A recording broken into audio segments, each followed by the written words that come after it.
Pregnancy राहिली ना, की अगोदर आपल्या डेली रुटीनमध्ये चेंज होतं. ते म्हणजे जास्त धावपळ चालत नाही. अगोदरचे 3 महिने तर आपण ट्रॅव्हलिंग चालतच नाही. त्यानंतर करू शकतो, पण खूप कमी होऊन जाते. बाहेरचं खाणं टाळावं लागतं. रेग्युलर खाण्यापिण्यामध्ये पण चेंज करावा लागतो. पाणी भरपूर प्यावं लागतं आणि हां, माझ्या पहिल्या प्रेग्नन्सीमध्ये ना, माझ्या सगळ्या हौस पूर्ण झालेल्या आहेत. जसं की बेबी शॉवर, मॅटर्निटी शूट सगळं झालेलं आहे आणि प्रत्येक मोमेंट मी कॅप्चर करून ठेवलेला आहे.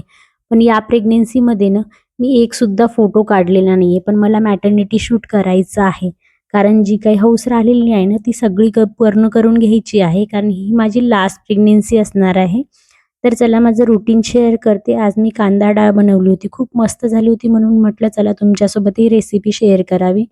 मी जी आहे ना, तूर डाळ 2 तास अगोदर भिजवून ठेवलेली होती. त्यानंतर कढईमध्ये तेल टाकलेलं आहे. जिरा, मोहरी, कांदा, लसूण छान असं परतून घेतलेलं आहे.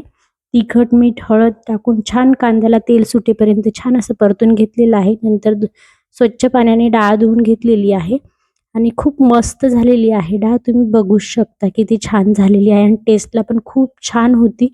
तर तुम्ही पण ही रेसिपी नक्की ट्राय करा. Thank you so much. Bye.